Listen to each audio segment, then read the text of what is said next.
లెక్కుంటలేదు అదే తక్కువ తెలుసుకున్నాడే పెద్ద పెళ్లి నాకు ఇద్దరు వెళ్ళాలి బాబు నేను ఒక్కరంతా ఎక్కుతలేను మాలాస్తాను నా చోటు ఇద్దరు కాదు నలుగురు రెండు దాది అంత మెంటాలిటీ ఉండదు ఏ పేరు ఎవరది పిల్లల పేరు ఆ పిల్లల పేరా ఉదాని పేరు ఉడకపోచి ఉదాని పేరు ఉబ్బరి పోచి ఇద్దరు పోతానే పత్తి పత్తున్నట్టు వాళ్ళు వద్దనే నేను గిట్టున్నా మంచిగా ఇంకా ఇంకా 25 ఏళ్ళు అయినా కానీ గిట్టిన కనవాలి మనిషి చిన్నగా ఉంటాడు కానీ ఆలోచనలు పెద్ద పెద్దయి అంతే మరి అంటావు అట్లయితేనే మెయింటైన్ చేస్తాను నాకు ఇద్దరు వెళ్ళాలయ్యా అంతే మనిషికి ఇద్దరు వెళ్ళిపోతారు ఖరాబ్ అయినా పోతే పని చేస్తుంది ఇట్లా నేను చెప్తా బండికి 3 టైర్లు ఉండాలి మనిషికి ఇద్దరు పిల్లలు అమ్మగారింటి పోతే దాన్ని పెడుతుంది కానీ ఒక ముచ్చట నీ బాధ ఏమో నాకు ఇప్పుడు అర్థమైంది బాధ అంటే నువ్వు బాధ చెప్పుకుంటలేవు నీ ముచ్చట నీ కడుపులే ఉంటాను కానీ ఒక కట్టం వస్తేనేమో నలుగురు చెప్పుకోవాలి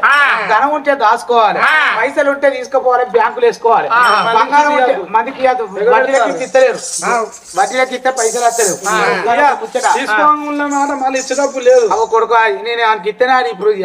3 నెలలు అరగో తీసుకున్నప్పుడు అటాకులు ఉండే ఇచ్చేటప్పుడు అటాకులు వస్తాయి గుడ్డ పూటలు కాచలు వస్తాయి కానీ ఒక ముచ్చట నీ బాధ ఏందో నాకు అర్థమైంది కానీ నువ్వు బాధ చెప్పుకోవన్నయ్యా బాధ చెప్పుకోలేదు అనుకో ఒక ముచ్చట ఈ కడుపులో ఇటు రైట్ సైడ్ ఉంటుంది చూడు రైట్ సైడ్ ఒక పేగు ఉంటది ఈ పేగు అన్నది కట్ట పేగు ఉంటది కట్ట పేగు అది ఏం చేస్తుందా ఈ కట్ట పేగు ఏం చేస్తుంది ఎరికనా ఈ కట్టం అనేది నువ్వు నలుగురు చెప్పుకోలేదు అనుకో ఈ కట్టం పేగు ఉన్నప్పుడు కట్టెప్పులు లెక్క ఉంటది నువ్వు రందికి నువ్వు కట్టం అనేది చెప్పుకోకపోతే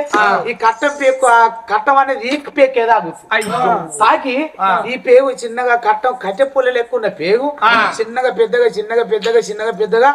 ఇంత కాసి బుగ్గ అంత అవుతుంది కాసి బుగ్గ అంత తక్కువ అంటే నువ్వు పుట్టుకోవాలి నీళ్ళు కాలిపోను కదా నా పిల్లలు నాతో మాట్లాడ ముచ్చట చెప్తాను నా సౌకర్యం చూస్తాను